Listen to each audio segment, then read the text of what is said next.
मैं विनय पांडे और आप देख रहे हैं आपका अपना YouTube channel target botany classes. कैसे हैं आप लोग? आई होप आप सब ठीक ही होंगे और मज़े में होंगे और मज़े से पढ़ाई कर रहे होंगे। तो हम लोग पिछले लेक्चर में पढ़ चुके हैं स्ट्रक्चर ऑफ यूटेरस, ठीक, और स्ट्रक्चर ऑफ वेजाइना और स्ट्रक्चर ऑफ उल्वा और structure of memory gland and breast. इतना जो है हम लोग पिछले लेक्चर में पढ़ चुके हैं। और अब अगला टॉपिक आता है अंडाणु जनन या ओजेनेसिस, ठीक। तो आइए अंडाणु जनन या फिर ओजेनेसिस को आज पढ़ते हैं। इससे पहले तो हम आपको बता दें, ये तो गलत बात है भाई कि आप लोग शेयर नहीं करते हैं। हम आप लोगों के लिए इतनी मेहनत से वीडियो बनाते हैं, फिगर बनाते हैं और अच्छे से समझाने की कोशिश करते हैं, बट आप लोग शेयर नहीं करते। ये तो गलत बात है, शेयर कर दिया करिए, ओके। तो चलिए अब अपने टॉपिक पर आते हैं।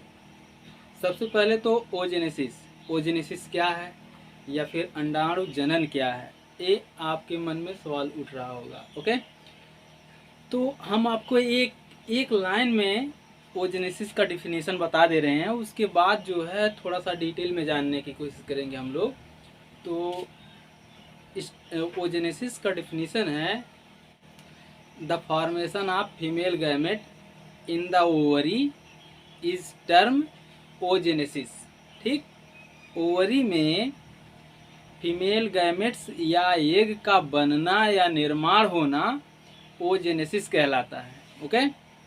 तो आइए अब थोड़ा सा डिटेल में देखते हैं इसे। फीमेल्स या बालिकाओं में प्रारंभिक एम्ब्रियोनिक स्टेज में ओवरी की जर्मिनल एपिथेलियम की जर्म सेल्स के बार बार समसूत्री विभाजन द्वारा लाखों ओगोनिया या अंडाणुजन या फिर डिम्बाणुजन का निर्माण होता है। जन्म से पहले अनेकों अंडाणुजन या ओगोनिया का पतन हो जाता है। इसे इन कोशिकाओं का क्षय या एट्रेसिया कहते हैं, ओके।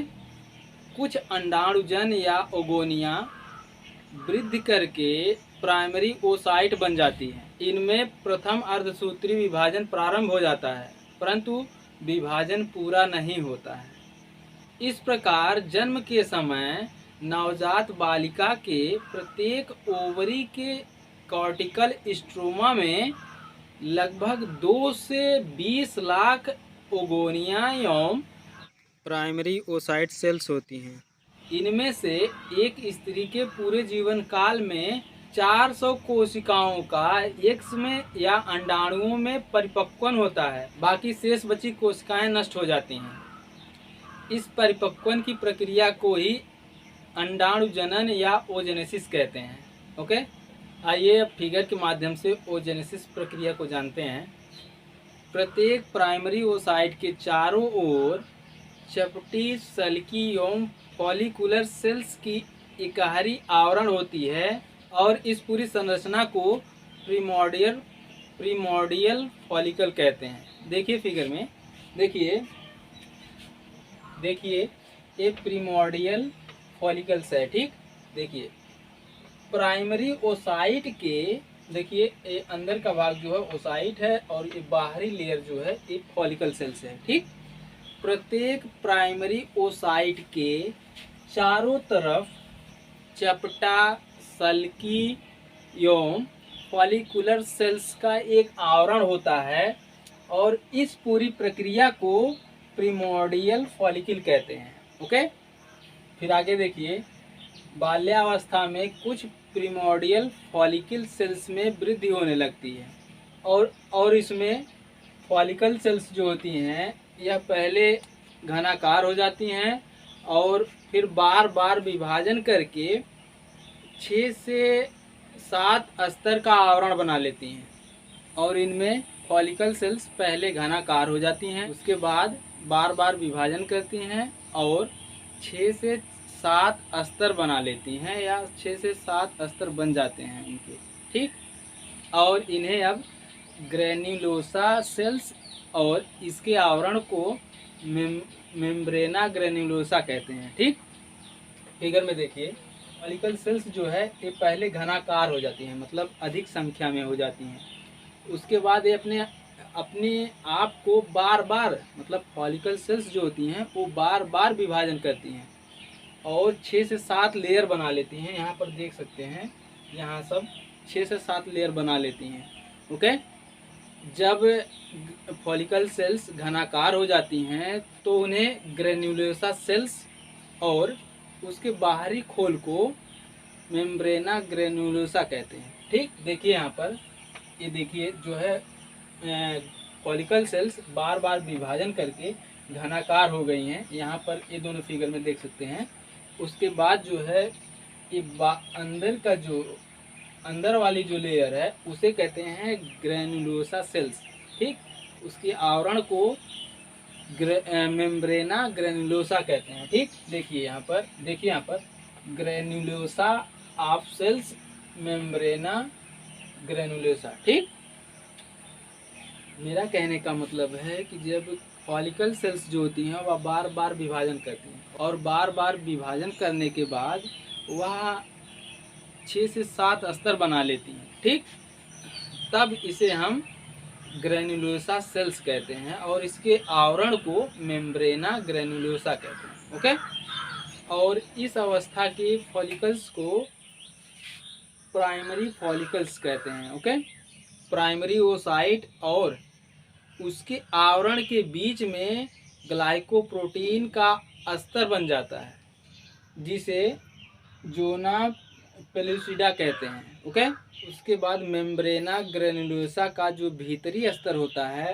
वह जोना पेलुसिडा से चिपक जाता है और इस अवस्था को हम लोग कहते हैं कोरोना रेडिएटा। ठीक, जब मेम्ब्रेना ग्रेनुलोसा का भीतरी अस्तर जोना पेलुसिडा से जुड़ जाता है तो उसे अब हम लोग बोलेंगे कोरोना रेडिएटा। ओके, ठीक, ग्रेनुलोसा सेल्स के बाहरी आवरण पर एक आधार कला स्थित होती है जिसे हम लोग बोलते हैं थीका फॉलिक्यूली। ठीक, देखिए फिगर में, देखिए ये है ग्रेनुलोसा सेल्स। ठीक, ग्रेनुलोसा सेल्स के बाहरी स्तर पर एक आधार कला बन जाती है जिसे हम लोग थीका फॉलिक्यूली कहते हैं। ठीक, यही जो रेड कलर में रिंग दिखाई दे रहा है, मतलब बाहरी आवरण दिखाई दे रहा है, वही है थीका फॉलिक्यूली। ओके, जब ग्रेनुलोसा सेल्स के बाहरी आवरण पर एक आधार कला बन जाती है तो उस आधार कला को हम लोग थीका फॉलिक्यूली कहते हैं। ओके, ये आवरण जो है थीका फॉलिक्यूली है जो कि आगे इसे बताया गया है। ओके, इधर देखिए फिगर में, ज्यों ज्यों फॉलिकल वृद्धि करती है त्यों त्यों थीका फॉलिकल्स की भीतरी कोशिकाएं जो होती हैं वह फॉलिक्यूलर फ्लूइड का स्रावण करती हैं। ओके, ज्यों ज्यों फॉलिकल सेल्स वृद्धि करती हैं तो ये जो अंदर की कोशिकाएं हैं फॉलिकल सेल्स हैं। ठीक, ये जब फॉलिकल सेल्स वृद्धि करती हैं तब जो है थीका फॉलिकल्स के अंदर की कोशिकाएं, ठीक, ये थीका फॉलिकल्स है। ठीक, थीका फॉलिकल्स के अंदर की कोशिकाएं जो है फॉलिक्यूलर फ्लूइड का स्रावण करती हैं। उसके बाद जो है फॉलिकल के अंदर तरल द्रव्य भर जाता है। ठीक, जब थीका फॉलिकल्स के भीतर की कोशिकाएं स्रावण करती हैं तो फॉलिकल्स के अंदर तरल द्रव्य भर जाते हैं और उस तरल द्रव्य को एंट्रम कहते हैं। ओके, ये जो खाली स्थान दिखाई दे रहा है ये द्रव्य से भरे हुए हैं। थीका फॉलिकल्स के भीतरी कोशिकाएं जो है तरल द्रव्य का स्रावण करती हैं, उसके बाद तो फॉलिकल्स में तरल द्रव्य भर जाते हैं और इन्हें एंट्रम कहते हैं। आगे चलकर देखिए मतलब इसका नॉमिनेशन किया गया है कि फॉलिकल सेल्स के अंदर जब तरल द्रव्य भर जाते हैं तो उस भरे हुए तरल द्रव्य को एंट्रम बोला जाता है। ठीक, और इस पूरी संरचना को सेकेंडरी फॉलिकल्स बोलते हैं। ओके, पबर्टी या यौन आरंभ के बाद पिट्यूटरी ग्लैंड या पीयूष ग्रंथि से स्रावित हार्मोन गोनेडोट्रोपिक हार्मोन के प्रभाव से प्रत्येक माह में प्रायः एक सेकेंडरी फॉलिकल की प्राइमरी ओसाइट में अर्धसूत्री विभाजन या मियोसिस पुनः होने लगता है। इससे फॉलिकल्स की प्राइमरी ओसाइट सेकेंडरी ओसाइट में तथा एक छोटी फर्स्ट पोलर बॉडी में विभक्त हो जाती है। ये दोनों कोशिकाएं प्रायः अर्धसूत्री या हैप्लॉइड होती हैं और परस्पर आपस में जुड़ी रहती हैं और शीघ्र ही सेकेंडरी ओसाइट में सेकेंड मैच्यूरेशन डिवीजन या मियोसिस सेकेंड होता है, जो कि सामान्य समसूत्री विभाजन या माइटोटिक डिवीजन की भांति ही होता है और मेटाफेज तक पहुंचकर यह विभाजन की प्रक्रिया रुक जाती है और इस अवस्था की फॉलिकल्स को ग्राफियल फॉलिकल्स कहते हैं। ओके, देखिए फिगर में, देखिए ये है मेच्योर ग्राफियन फॉलिकल्स। ओके,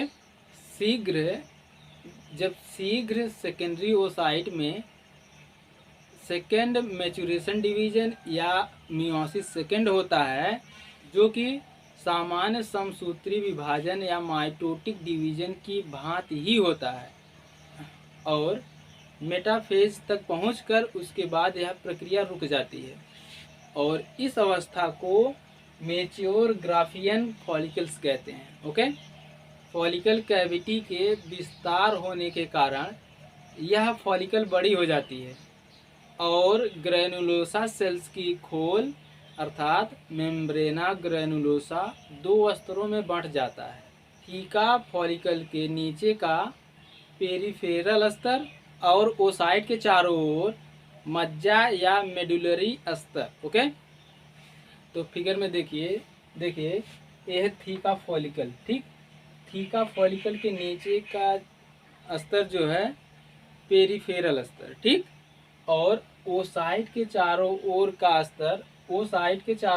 स्तर मज्जा या मेडुलरी स्तर। ओके, ग्रैनुलोसा सेल्स का खोल अर्थात मेम्ब्रेना ग्रैनुलोसा जो होता है वह दो भागों में बंट जाता है। तो थीका फॉलिक्यूल के नीचे का स्तर जो है पेरिफेरल तथा ओसाइट के चारों ओर का स्तर मज्जा या मेडुलरी। एक और फॉलिकल कैविटी का विस्तार नहीं होता है, अतः यहाँ मेम्ब्रेना ग्रैनुलोसा सेल्स का एक मोटा पिंड दीवार से जुड़ा होता है और सेकेंडरी ओसाइट जो होती है इसी पिंड के अंदर होती है। हमारा कहने का मतलब है कि एक और फॉलिकल कैविटी का विस्तार नहीं होता है, अतः यहाँ मेम्ब्रेना ग्रैनुलोसा सेल्स का एक मोटा पिंड दीवार से जुड़ा रहता है। देखिए ये है मेम्ब्रेना ग्रैनुलोसा सेल्स। ठीक, मेम्ब्रेना ग्रैनुलोसा सेल्स का एक मोटा पिंड जो है दीवार से जुड़ा रहता है। ओके, और सेकेंडरी ओसाइट जो होती है उसी पिंड के अंदर स्थित होती है। देखिए यहाँ पर, और सेकेंडरी ओसाइट जो है उसी पिंड के अंदर स्थित है। ओके, और उस संयोजक पिंड को कुमुलस ओवरिकस कहते हैं। ओके, उसके बाद जो है यही ग्राफियन फॉलिकल्स जो है धीरे धीरे बड़ी होकर के ओवरी के सतह पर उभर आती है और अब कुमुलस ओवरिकस के फट जाने से फॉलिकल जो होती है वो फट जाती है। फॉलिकल्स कौन है? यही है ना, फॉलिकल्स की सेल्स। देखिए यही है फॉलिकल सेल्स ना।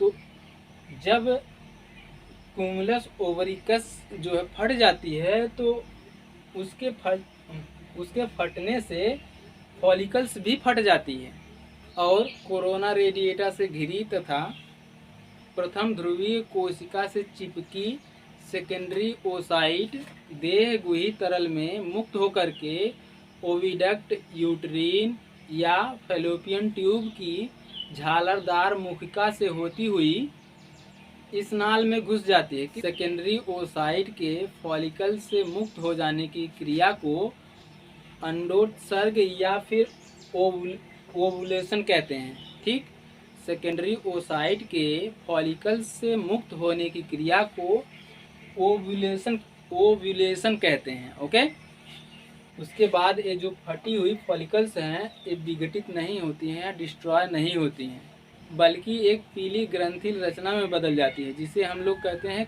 Corpus luteum. ओके। और जहाँ से फॉलिकल्स फटा होता है वह फटा हुआ स्थान बंद हो जाता है और उसके अंदर जो है ब्लड क्लॉट हो जाता है, यानी रुधिर का थक्का बन जाता है। अब ग्रैनुलोसा सेल्स ये अर्थात मेम्ब्रेना ग्रैनुलोसा जो होती है वह अत्यधिक बड़ी और गोल होकर के लुटियम सेल्स बन जाती हैं। ओके, देखिए यहाँ पर यही मेम्ब्रेना ग्रैनुलोसा अर्थात यही मेम्ब्रेना ग्रैनुलोसा जो है आकृति में बड़ी होकर के लुटियल सेल्स बन जाती हैं। ओके, इनके कोशिका द्रव्य में ल्यूटीन नामक रंगा भरा होता है। ठीक, लुटियल सेल्स के अंदर जो है ल्यूटीन नामक रंगा द्रव्य भरा होता है, यही जो दिखाई दे रहा है रेड कलर में। ओके, और ये कोशिकाएं फॉलिकल कैविटी के चारों तरफ एक मोटी स्ट्रेटिफाइड इपिथीलियम बना लेती हैं और इस इपिथीलियम को कार्पस ल्यूटियम कहते हैं। ओके, ये कोशिकाएं कौन कोशिकाएं ल्यूटियल सेल्स जो होती हैं एक मोटी स्ट्रेटिफाइड इपिथीलियम बना लेती हैं, जिसे हम लोग कार्पस ल्यूटियम कहते हैं। ओके, और कार्पस ल्यूटियम जो होता है वह एक अंतःस्रावी ग्रंथि होती है, जिससे प्रोजेस्टेरॉन, एस्ट्रोजन,